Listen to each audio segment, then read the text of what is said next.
and welcome. Thank you for joining us for Sweet Nectar, the Hope of Honey, the Winter Honey Concert, the Pandemic Edition.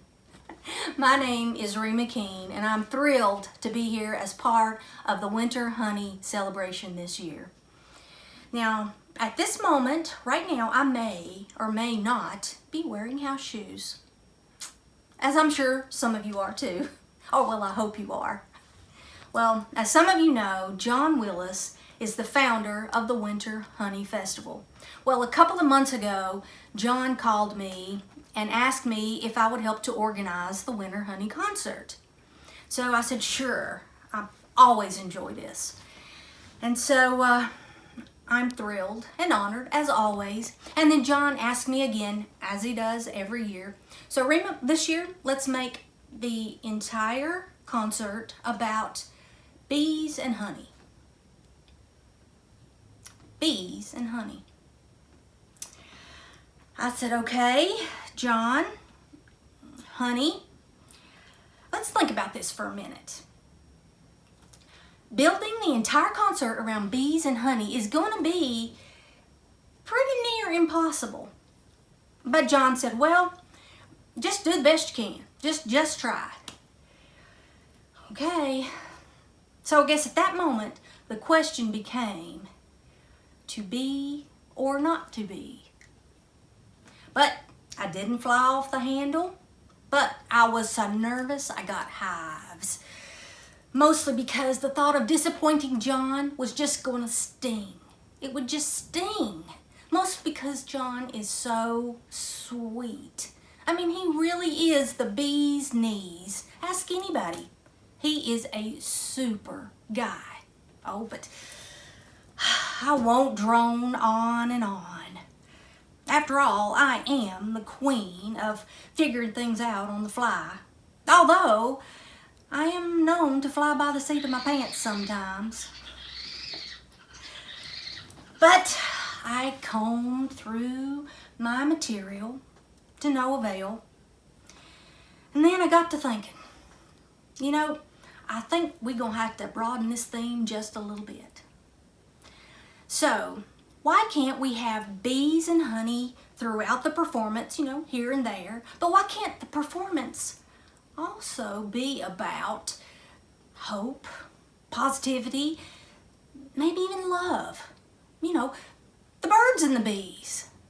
Well, that opened up things considerably. I got a bee in my bonnet after that, and just a swarm of ideas came to me. And so here we are, Sweet Nectar, the Winter Honey Concert. And I reckon John's happy about it, and we are all abuzz and flying high. Well, now, this year, the Winter Honey Concert, this is the 9th annual Winter Honey Concert. And as many of you know, in 2020, the Virginia General Assembly proclaimed February as Winter Honey Month.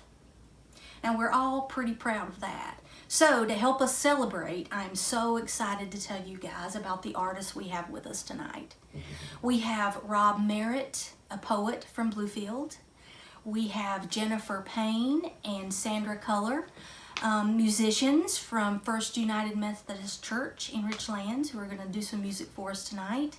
We have writer and musician Rita Quillen from right here in Southwest Virginia.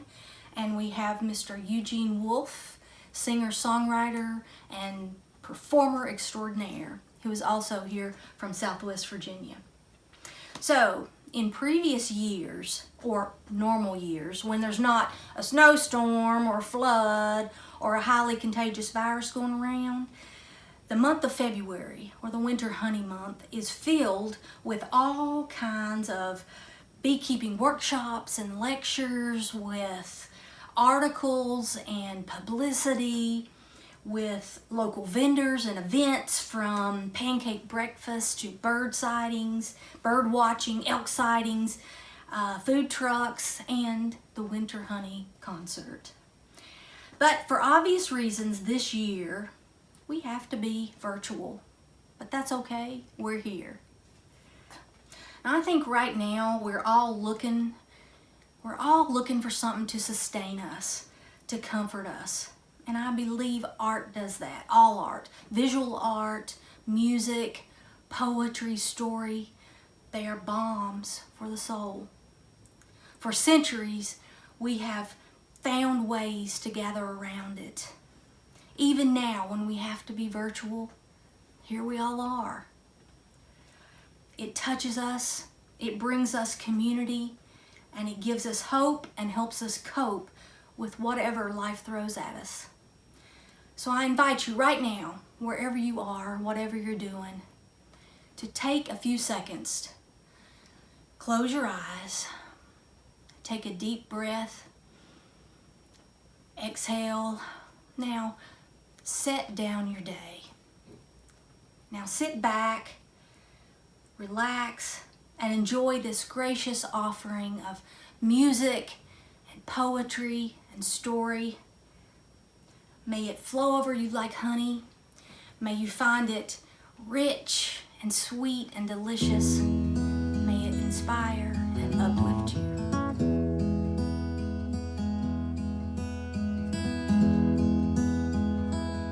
Since we are lucky enough to have some wonderful Appalachian writers, musicians, and poets with us, I thought it appropriate to read a piece that I wrote nearly 7 years ago about Appalachian literature.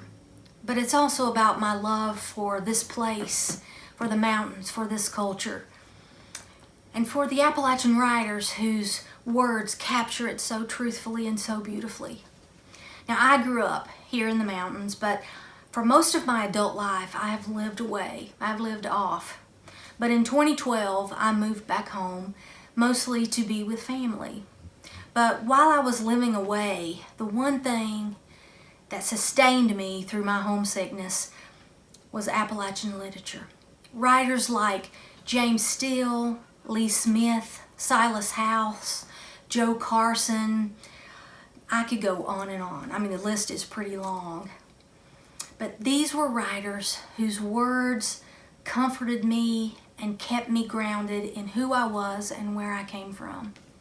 So after coming back home to the mountains, I felt such power and such connection to place, connection to community, connection to family, to the music, to the stories, to the art here. So I felt inspired to write this piece, Ode to the Writers of Appalachia.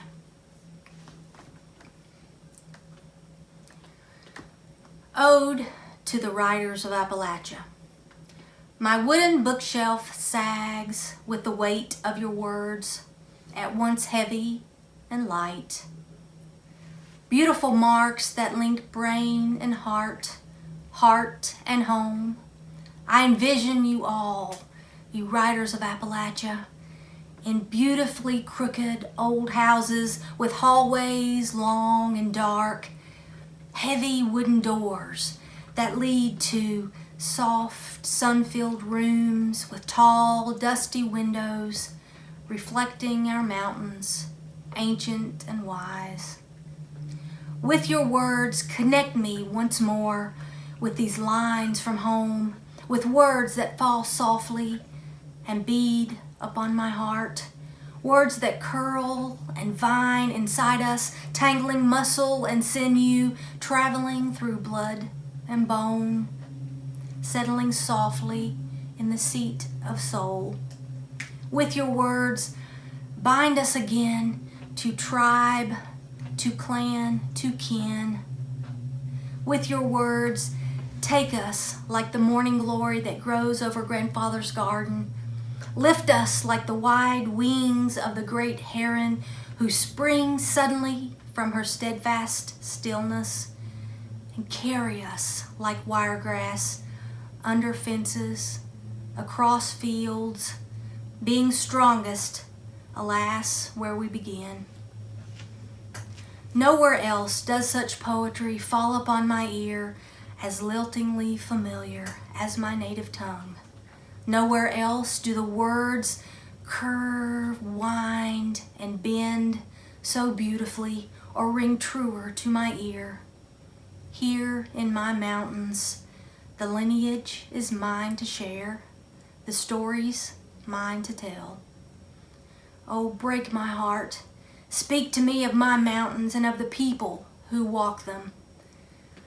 Hill and hollow, spring and garden, mine and mill. Haunt us with your words. Walk us slowly through silent graveyards, over foggy mountain ridges, across freshly plowed new ground into fertile bottomland. Speak to us of the old ways here in this new world. Rattle the gates of heaven. Wake the sleeping spirits of our ancestors. Whisper to us their promises of life and death and life again. Sing to me this love song, you riders of Appalachia. Show me home through the window of your heart.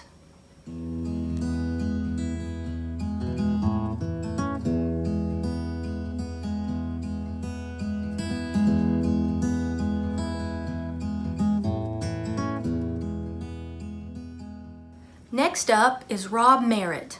Rob was born in North Carolina, is professor and chair of the English department at Bluefield College in Bluefield, Virginia.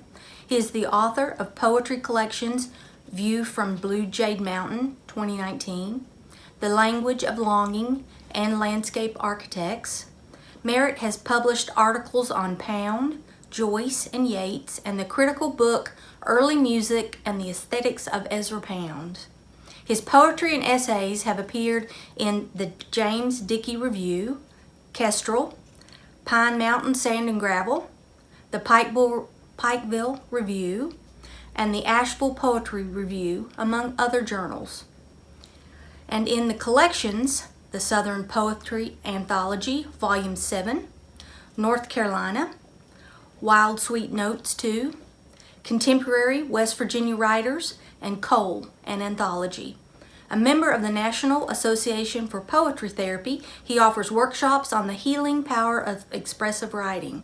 He has taught poetry in China, has been a board member of Pearl S. Buck Birthplace Foundation, and writes connections between Chinese poetry and contemporary Appalachian writers. Hello, I'm Rob Merritt. I live in Bluefield, West Virginia, and I've been teaching at Bluefield College for a number of years, and I'm so really happy to be here and honored to be with all the other great musicians. I'm mostly a poet, and I thought I would read some poems that have maybe a little to do with honey, maybe a little to do with the area, and maybe give you a little flavor of kind of what I'm interested in writing about around here. So the first poem is called Music Lessons, and I, once upon a time, wanted to be a dulcimer player, and I took some lessons, and I had the great dream of playing a dulcimer along with my poem, and I would be like a performance poet. But it turned out I really wasn't that much of a musician, and I couldn't multitask like that. So, and actually, this little story takes place right around here. Music lessons. Music opens the way. I think of the melody geography offers as Norma and I drive west, our dulcimers in the trunk, toward Richlands, for a music lesson from Thomas. We have sweet gifts. I a Moravian sugar cake, and Norma oranges and mango coffee, for Thomas, who has helped us to play. We offer something to this land cursed for coal, flooded, cancer ubiquitous, populous, desperate to make a living from past betrayals. Music comes from the wreckage, wildwood flower, rosewood casket, Mary of the wild moor. We make songs from the hurt. Harmony requires more than one person. Thomas has given us honey from Kentucky, and he places a jar on the center of the table in the kitchen, and we play Rock of Ages and Amazing Grace. I am angry at the men who have pillaged these hills, and I'm angry at my anger. 3 people played dulcimers on a mountaintop while the sun goes down behind House and Barn Mountain, and the modulations make harmony around a jar of honey. Thank you. And so it's amazing I have some poems about honey to be celebrating the Winter Honey Festival. And so I have another one. This was written a while ago. And I guess what might be scary is some of the same things we were worried about in 2007 are going on now. And so I tried to write a little multi-part, 6-part poem, and maybe each one of those parts is like a little piece of the honeycomb. And so I'm calling this Hexagon for the Bee Exodus. And I have an epigraph from the New York Times, February 27th, 2007. Honeybees vanish, leaving keepers in peril.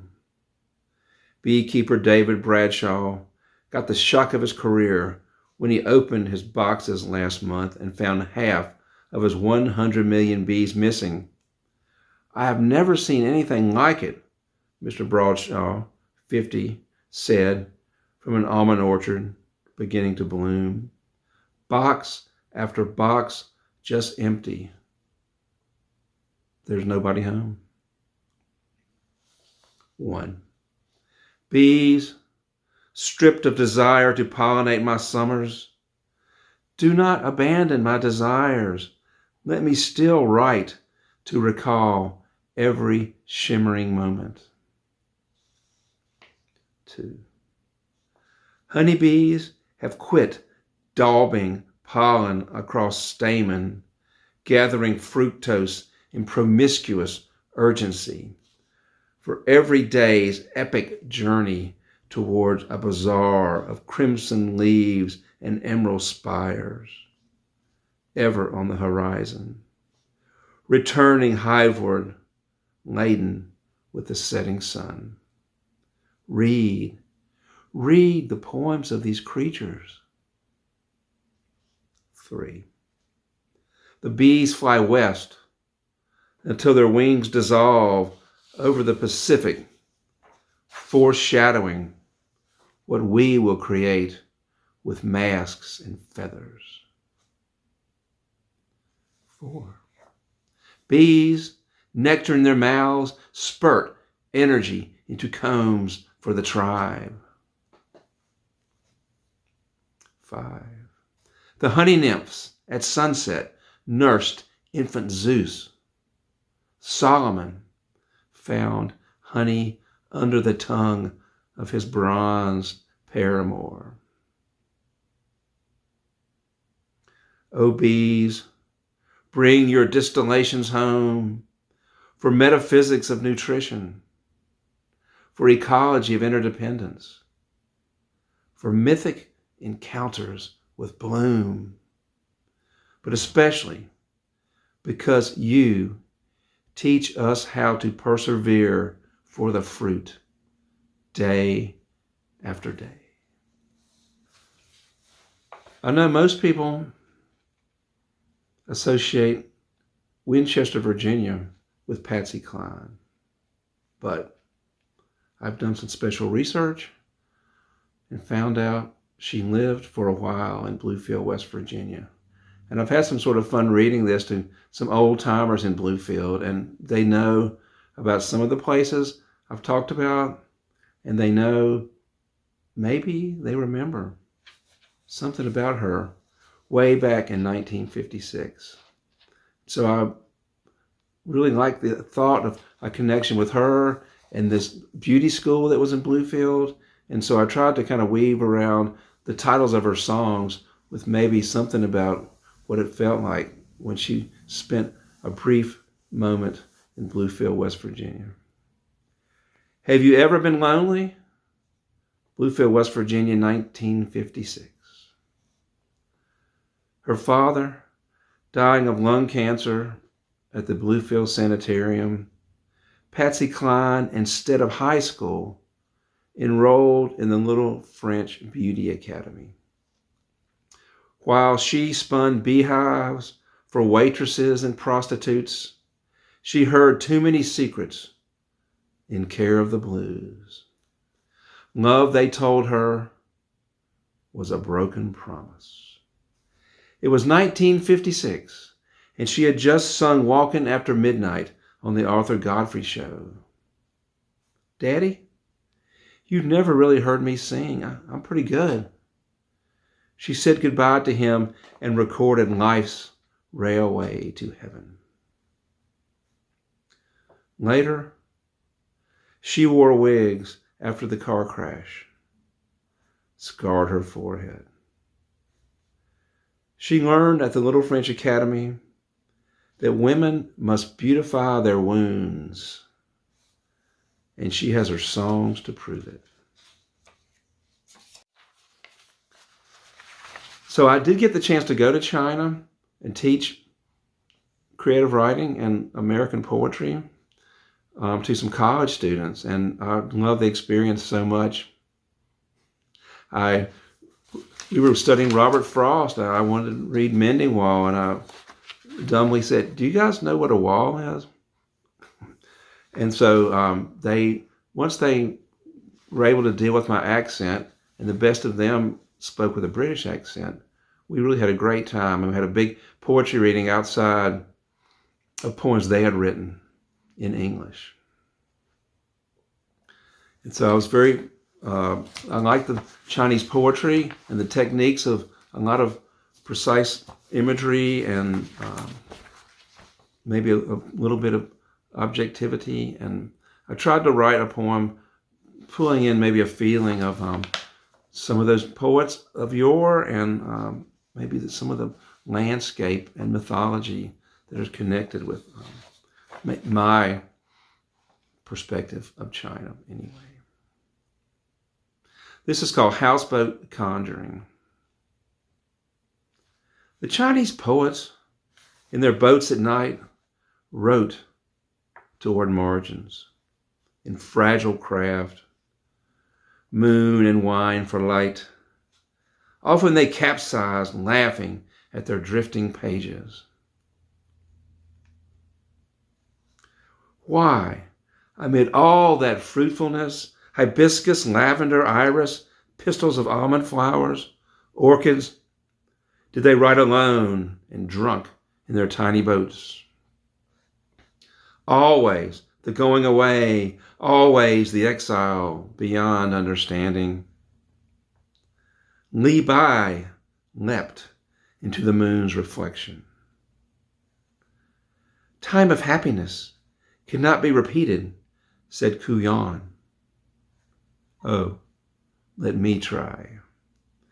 I bartered firewood for wine, and after a night of chanting to the moon with an old fisherman, on the first morning of spring, I walked to my houseboat, eager to revive and write down the lost tales of butterfly lovers, the bridge of magpies, of mountain terrace tea gardens, and the jade rabbit in the moon, so that I will be able to see, like those ducks diving in the reeds, the flickering territory of dragons. And so my last poem is about a poetry reading I went to by Danny Marion, a Tennessee poet that many of you people may know around here. And he's written quite a bit about the Chinese poets. I think he is the Chinese poet. And so I went to a poetry reading sponsored by his friend Ernest, who has written a book about him. And it was at the courthouse in Independence, Virginia, down there near Fancy Gap, near the North Carolina line. And I was so excited to hear what Danny had to say and talk to the other people there. But when I was leaving, the skies were beginning to darken. This is called Leaving a Poetry Reading by Danny Marion in Independence, Virginia. Ernest invited me to hear Danny, who talked about shadow, terror, harmony, and inspiration. Write down, he said, one crucial picture of yearning. The Holston River had told him that when we cross over, we flow down into a lake where bluegrass bands on pontoon boats serenade us on. I came out of the old courthouse, past the Confederate monument dedicated in 1911, made of Carrara marble, and I felt inspired that someday, if I kept searching and reading, I might hope for a satori, a sudden insight, and look down and see myself standing in a corner of Southwest Virginia amid the disarray of tumbling stars. The Confederate soldier did not question the black sky, lightning cracking and thunder growling, sun not yet down.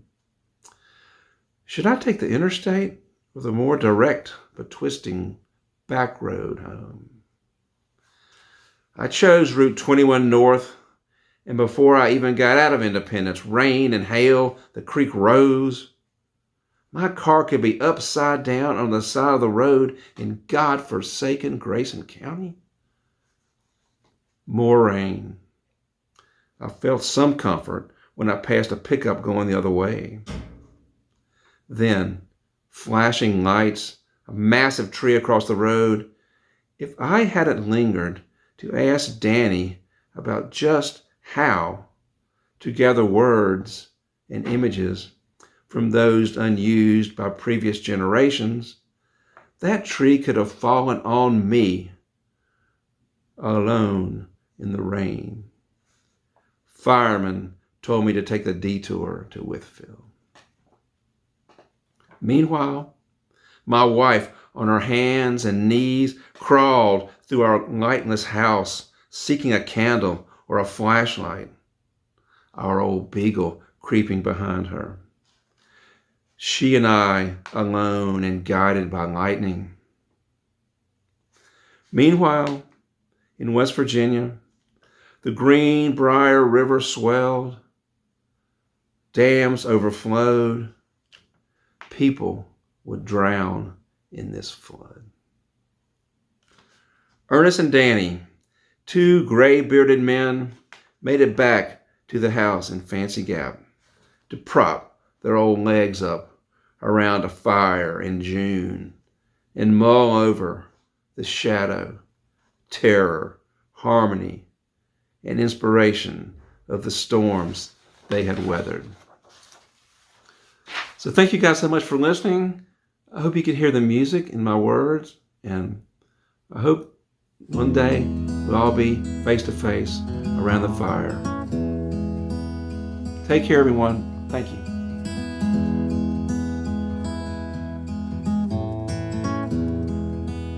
Our next performers are Jennifer Payne and Sandra Culler. Jennifer has been the music director at First United Methodist Church in Richlands for 24 years. She received her BA in music education from Bluefield College and enjoys working with the choir, handbells, and church drama groups. Jennifer also participates in community theater, where she has played the role of Denise in Smoke on the Mountain, Sister Amnesia in Nonsense, as well as other productions. Her other interests include quilting, photography, and videography. She and her husband, Alex, enjoy spending time together, raising cattle on their farm. Their most recent endeavor has been keeping their church connected with online worship. Each week you can tune in via YouTube to worship with Richlands First United Methodist Church by visiting the church webpage or the Facebook page. Sandra Culler is a longtime resident of Richlands. Sandra and her late husband Jim lived in Mansfield, Ohio, where their two daughters, Kimberly and Angela, were born. They returned to Richlands in 1980. Sandra attended James Madison College as a music major. Upon returning to Richlands, she attended Southwest Virginia Community College, where she graduated with an associate's degree in nursing. She worked at Clinch Valley Medical Center from 1984 to 2008. Sandra earned her bachelor's degree in management from Tusculum and a master's degree in healthcare administration from Belleville. She retired in 2008 from her position as chief nursing officer. Sandra is a member of the Richlands First United Methodist Church, where she has filled a position of organist-pianist since 1983. Sandra has been an accompanist for several community choirs, various professional singers, and violinists, and played for many weddings. She provided the piano music for the Stewart's Draft High School Drama and Music departments in their presentation of West Side Story. Sandra has also played with the First United Methodist Church Handbell Choir, and she enjoys spending time with her granddaughter, Althea. Hello, my name is Jennifer Payne. It is a pleasure to be part of the virtual concert for the Winter Honey Festival. I've enjoyed getting to know the other artists as we work together to bring this concert to you. The pandemic has changed the way we do things in our church. We learned to adjust to a new way of worship. My husband navigated the world of technology to keep our church members connected. And back in April, we began online worship. Sandra and I decided that we could share piano duets in the absence of gathering our choir together. We had help from Brenda Ayers, who learned to video and run sound for our recordings. Blessings can be found at all times. You just have to look around and find them. And one of those has been the time that Alex and I have spent at local state parks that are only within a day's drive from our home. We began gathering pictures and video footage to add to our online worship experience. So you will see many beautiful sights from southwestern Virginia to southern West Virginia during the piano duets. We hope you enjoy these selections and the amazing views of God's beautiful world.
Rita Sims Quillen is our next performer.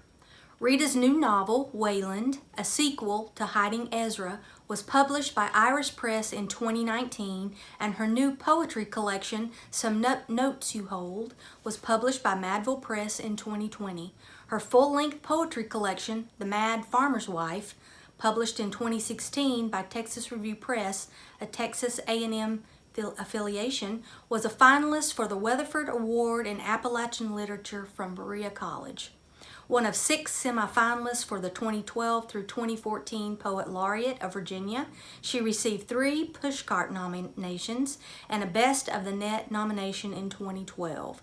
She lives, farms, writes songs, and takes photographs at Early Autumn Farm in Southwest Virginia.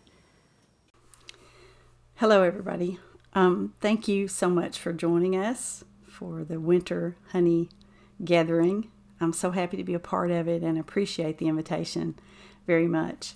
As someone who lives on a farm and has been married to a beekeeper, not a bee haver, as he often says, I've lived with someone who loves bees and has taught me a whole lot about them. So I've written about them before.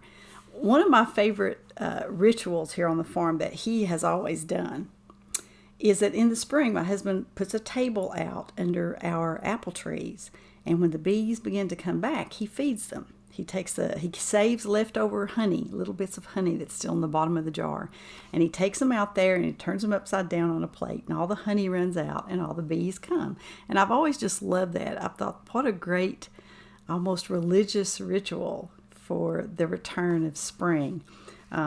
So I've written about it in this new book. My new book's called Some Notes You Hold, and it's about that ritual. The poem's called Feeding the Flow. Farms are cathedrals where primordial ritual and sacrament reign, though we lack written provenance. Spring has many ceremonies and rites.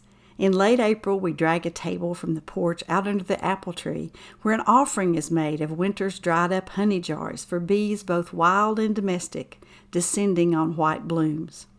Spring sun warms the golden prize in the jars, only a small golden ring remaining at the bottom of each. It seeps out onto a plate where worker bees kneel at the amber altar, their humming liturgy sweet music to plant by. Though it happens every time, I stand always amazed. The hidden bees appear out of nowhere, summoned by something unseen, a glyph in the clouds, a whistle through the field of wild mustard, calling them to April vespers. Forgotten in the winter ice and gray pelt sky, taken for granted like a mother's love, they show up whether we are grateful or not, blindly assured that the wild always comes through, that creation, the great plan, will always work out whether we try or not. Artfully arranging the row of jars under the tree to take a picture, I join the fight with sourness too, every way I can. The bees and I carrying pollen and poems, unburdened by thought and fear, delivered from winter and the grave and memory. They are the honey from my days, offered to the ghostly gods, legions of angels assigned to keep check on the great flow, that cosmic transparent eyeball keeping watch on the seasons of it all. The first part of this book, the new book, is pretty much an eulogy and a tribute to my dad, who passed away in 2012. He was an avid gardener. He loved his vegetable garden and was very good at gardening. And so I knew at some point I had to write about that important part of his life. And this poem has a sort of liturgical quality. In fact, there's some lines from liturgy in the poem. And since you can't see them on the page where they're italicized, I'm just going to hold up my hand when I get to those parts. It's called Garden Rite, R-I-T-E. Each spring, on his postage stamp of earth, the same rituals. At the first warm breeze, out came the two-by-fours, nailed together into a rectangle, where he tenderly pushed lettuce seeds into soft mud. draped the airy muslin covering over it all like a communion table, waiting for the church bell, stepped back and smiled. Consecrate this crop. The days had to lengthen before the rest could join in. The old rusty push plow of his ancestors, a hoe he had kept from the barn of his boyhood, lifelong tie to the gardens of the dead. It is right to give thanks and praise. He used the creek and tree line in April to cite the straight line that would become, by the hot buzz of August, a choir of corn releasing soft hallelujahs. Beans would be the kneeling women at the altar, onions the sour deacons of the doxology, squash women in yellow bonnets and calico of his youth, sweet fat cabbage babies wafting and waving in the blinding sun's light. We are what feeds us. He plunged little crosses in the ground where tomatoes smeared with stigmata of juicy joy would shine over the garden. Not a thing wrong with the bread and wine, but a country boy has to have beans. No communion wafer unless it's made with ground corn. Let us keep the feast, lift up our hearts. And my father, the high priest of the scriptural lines of this bright, dusty kingdom, giving absolution with green garden hose in days of drought, would know precisely when to slowly lift that cloth from the communion table, pinch the tenderest shoots to lay on his tongue, just the tiniest bite. Take and eat this refuge. This is all. Our salad days. Well, I'm going to switch gears now. As I mentioned, my husband and I live on a farm. And several years ago, I read a Kentucky poet, Wendell Berry, who wrote a book of poems called The Mad Farmer's Poem. Please excuse me, my voice. I'm suffering from a little bit of a cold. But he wrote these poems called The Mad Farmer Poems. Mad meaning kind of crazy. You don't have to be crazy to farm, but it helps. That's what we've always said. So I always recognized my husband in those poems as the mad farmer. And I said, well, I've eventually got to write some poems back. So a few years ago, I brought out a book called The Mad Farmer's Wife. And near the end of the book, the mad farmer decides he's going to write his wife a love letter. They've been married a long time, but he writes her a love letter. And she writes a poem back. She answers him. After the book came out, I turned her answer back to him into a little song. So what I'm going to do is read you his love letter to her, and then I'm going to sing you the song version of her answer back to him. But this is just called The Mad Farmer Tells Her a Love Poem. This is all your fault, every bit of it. When we came here for the first time, you said, I want my house right there. Like I could wave my hand and turn bull thistle, broom sedge, joe pie, and goldenrod into orchard grass and flowers. Turn a wilderness into a retreat. A little beaten path into a doorway. Well, no use whining. So I set to doing it. A house, barn, ponds, sheds, gates, wells dug, 8 miles of fence, cedars cut and piled to the sky, buckets of sweat later, 15 years of it, and I still look over at you sitting on the porch, smiling at the ridgeline, your pretty hands cradling your cup, and the rush of feeling fills my eyes, catches in my throat. I can read all kinds of sign, know the smell of weather, the ways of everything living, but you are the mystery I can't solve. You are the why in every sore muscle and bloody blister, the root of every tangle, every strike of the axe, every shovelful of dirt, turned in search of the key to your heart's puzzle.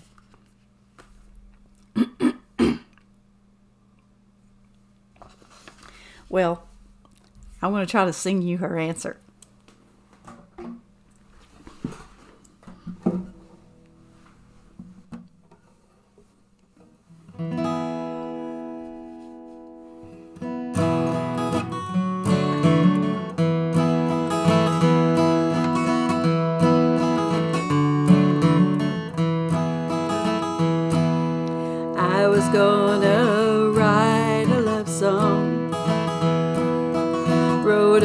two bluebirds instead.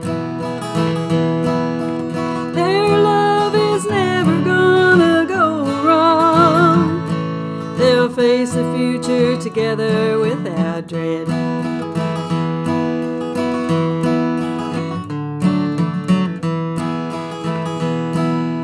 I tried again to write that love song,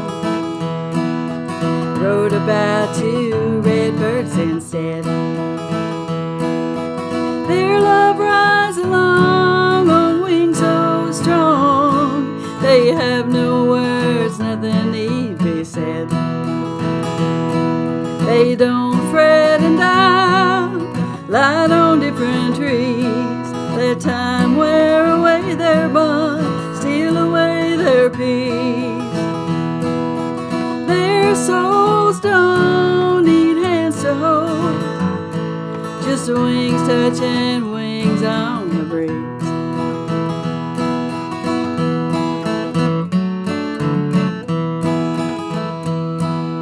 I'm finally gonna write that love song, not write about them blackbirds instead.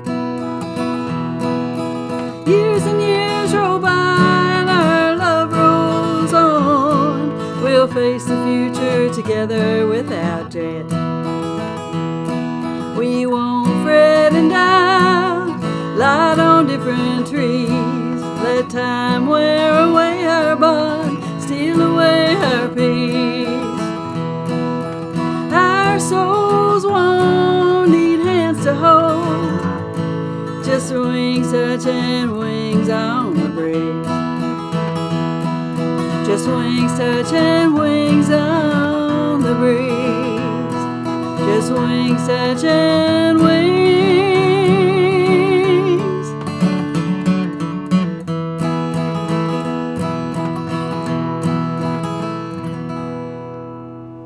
Something like that.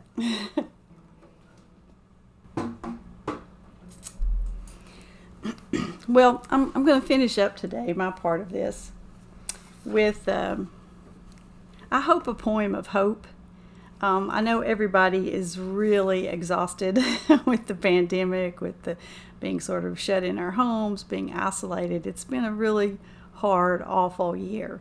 But spring is coming, and so I thought I would finish up with another poem from the new book, a little prayer. I like to write these. And this one's called A Prayer for Birds and Sunrise. Thank you for the porch facing east, where I watch each morning God's hot palm rise above the mountain's soft sides. Fingers spread wide against a gray-pink canvas, tender light building a silkscreen to catch drops of worry, sorrow, or regret blown across my hot cup surface. May I hear forever the birds above, ones, twos, and triplets of feathered music floating and darting the currents, their notes an art song of holy noise from ancient studios of creation, before love was a word or grief, before time became a ghost breaking glass in the rooms upstairs. Let the fingered dawn launch the raptor to carry my heart to deepest secrets of trees, my feet to the wild creek, my hands together and head up, walking straight and strong to fox den, bee tree, deer bed, places where I wait for the truest rejoicing. Well, thank you again for having me. It's a wonderful honor to be a part of such a great lineup. I know you're going to really enjoy the other folks who are presenting as part of this gathering, and I'm honored and happy to be a part of it. I hope it's been a little something you've enjoyed and that's lifted you up a little bit. So take care out there. Be well. Stay strong. Like I said, spring is coming.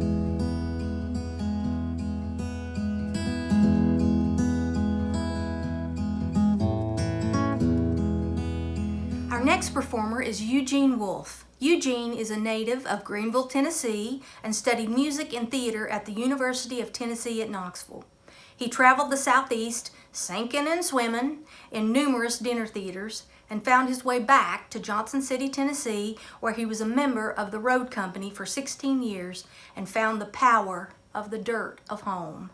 He has been a member of Barter Theater's resident acting company for 24 years, and in 2002 found home in the role of A.P. Carter in Keep on the Sunny Side. He has made music with Ed Snodderly and the Brother Boys for 30 years and recorded Where We'll Never Grow Old, an album of American spirituals in Russian with Russian folk musician Mitya Kuznetsov. His one-man show, The Book of Mama, played the United Solo Festival in 2019 and took home the United Solo Backstage Audience Award. This is his second appearance at the Winter Honey Festival. Sing to God a brand new song. Praise Him in the company of all who love Him.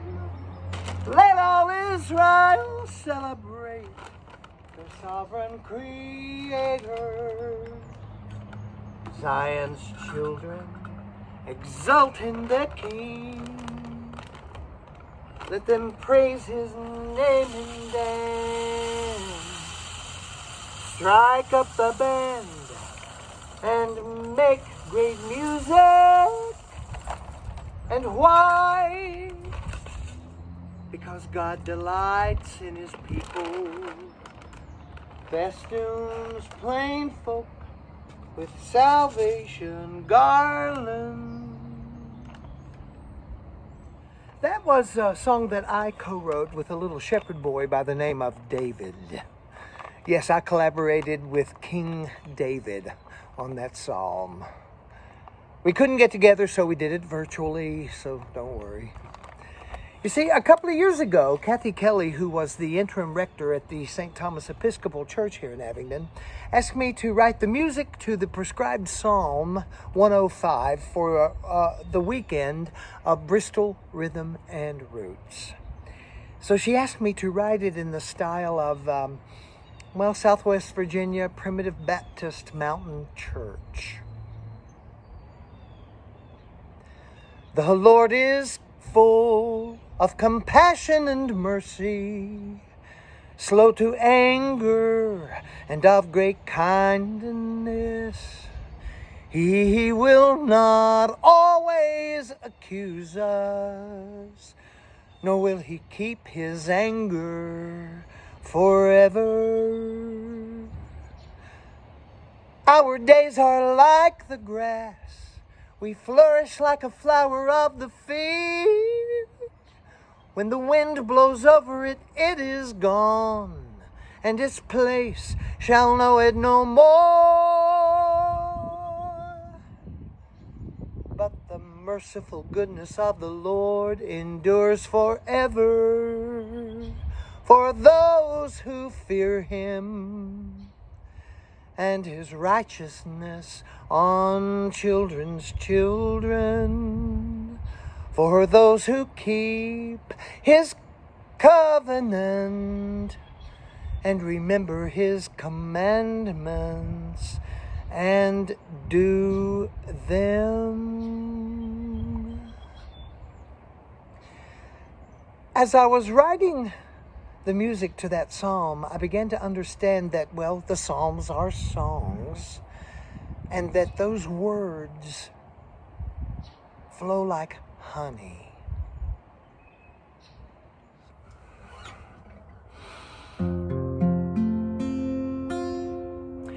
When I was a kid in Sunday school, we had this felt board and this collection of cut-out felt characters that would stick to the board to help tell the Bible stories. Moses and the burning bush, Moses and the Israelites in the wilderness, of course. And that came with little pieces of manna from heaven that looked suspiciously to me like Nabisco vanilla wafers. But we also went a little deeper than all that. We told the story of Zacchaeus, the little man who climbed the tree so they could see Jesus coming by, Lydia, the seller of purple, a woman named Dorcas, of course, Lazarus rising from the dead. We also had a cutout character of the shepherd boy, David. Now, David came complete with a harp, and he was designed so that when you leaned him back a little bit, he could play his harp and sing the praises of the beauty of this world and thank the God that had given him this situation. As he played, his little flock of sheep, they grazed and listened blissfully. It brought him joy. See, God made David and mankind because God wanted to be known. And what better way to know God than to use the gifts of singing and playing and speaking and words that God had given David the capacity to do. This reaching out with these words and these musical melodies created the connection that made it all flow like honey. What a beautiful example to us, particularly at this time. What are our gifts? How can we use them? How can we move through this time with our bodies, our minds, our spirits, and our souls? Well, here's an old hymn that I think really kind of gets at that.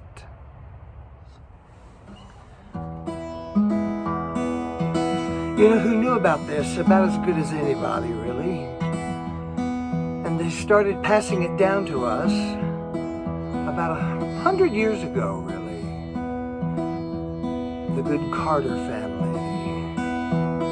Oh, my brother, do you know the Savior, who is wondrous, kind, and true? He's the rock of your salvation. There's honey in the rock for you. Oh, honey in the rock, sweet honey in the rock. Oh, it tastes just like honey in the rock. Taste and see if the Lord is good. It tastes just like honey in the rock. Have you tasted that the Lord is gracious?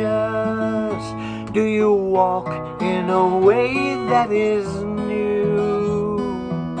Have you drunk from the living fountain? There's honey in the rock for you. Oh, honey in the rock, sweet honey in the rock. Oh, it tastes just like honey in the rock. Taste and see if the Lord is good. It tastes just like honey in the rock. Then go out through the streets and byways, preach the word to the many or few. Say to every fallen brother, there's honey in the rock for you. Oh, honey in the rock, sweet honey in the rock. Oh, it tastes just like honey in the rock. Taste and see if the Lord is good. It tastes just like honey in the rock.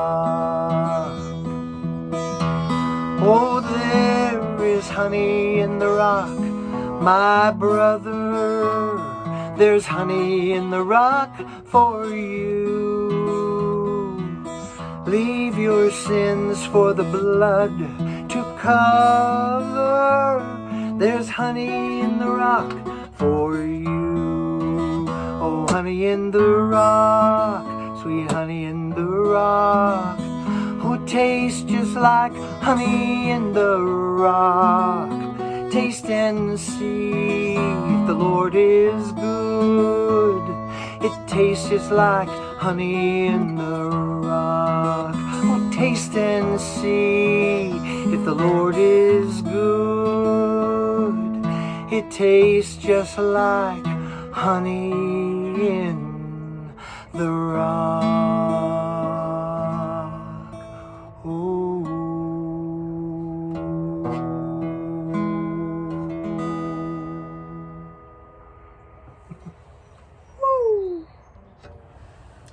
Honey in the rock, sweetness in the middle of this dense, hard mineral.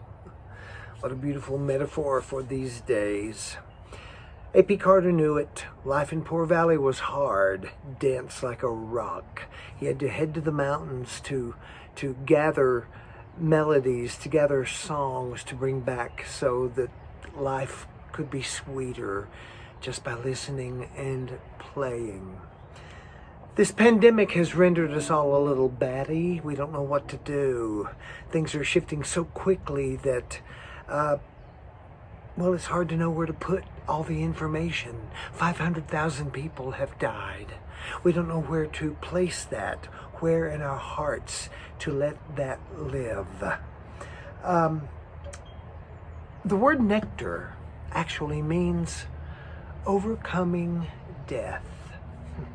The bees take the nectar from the plants and they take it to the hive and they make honey out of it with alchemy. I guess that's how we can start to think of living our lives. You know, spring is just around the corner. Last spring is when the pandemic began, and it was hard to celebrate because we didn't know where it lived. I was afraid the virus was going to just knock on my door and come into my house and take me. But I went outside one day and saw that the grass was turning greener than I'd ever seen it. The flowers were redder, more yellow. The sky was clearer. I could see stars at night that I'd never seen before, and it seemed like they were looking back at me. If winter comes, can spring be far behind? Hey folks, I had a great time today talking to you at the Winter Honey Festival. I'm going to leave you with this song. Rumi says, whoever brought me here is going to have to take me home. And my guru, Hazrat Inayat Khan, says, music is as close as we get to where we come from. Yeah.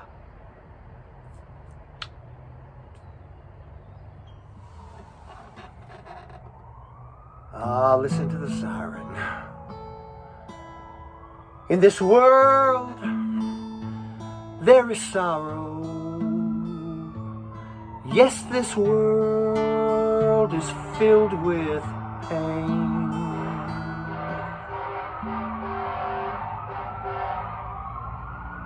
And God has given us music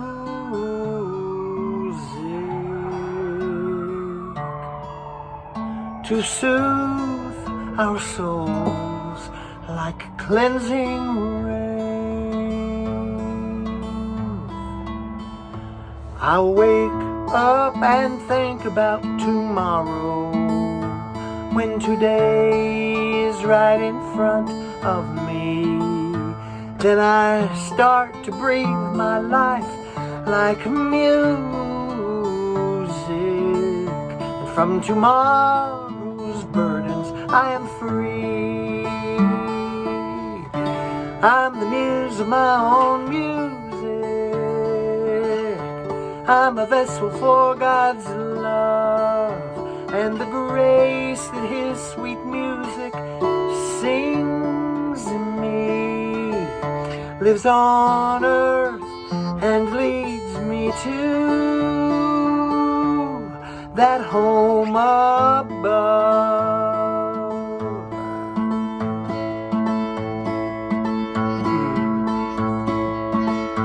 If on earth you feel a stranger, lift your voice and to the heavens cry. Oh, the crying, it's the answer to the prayer that you have sent on high. You're the muse of your own music. You're the vessel of God's love, and the grace that his sweet music sings thee lives on earth and leads you to that home above. Ooh.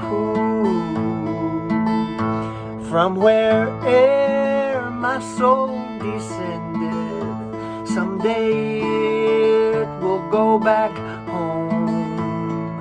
And oh, the music that I'll hear there as I glance upon God's golden throne. I'm the muse of my own music. I'm a vessel for God's love, and the grace that his sweet music sings me lives on earth, leads me to that home above. Bring it back to the Carter family now. Oh, this world is not my home. I'm just a passing through.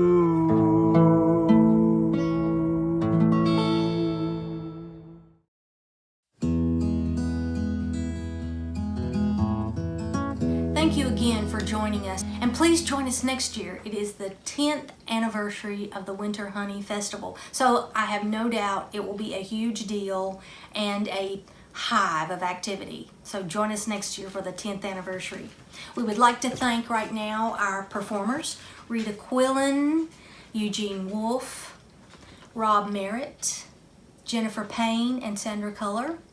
And we would like to send out a extra special thank you to Jennifer Payne and her husband Alex, whose technical expertise on this was very much appreciated. They put this whole video performance together seamlessly. They are amazing and wonderful. We would like to thank our sponsors, Chiropractic First, Clinch Valley Health, Grant's Supermarkets, McDonald's, and Rema's of Richlands. Thank you to Brenda Ayers, Ginger and Doug Branton, Sandra Culler, Rod Koch, Virginia Warner, Jane Willis, Susan Stansel, and Vivian Keene. And of course, thank you to our founder and King Bee, John Willis. John, thank you for believing very hard at all times in winter honey, and thank you for keeping the hive alive. And thank you all again for joining us. Be kind, be brave, be happy, be safe.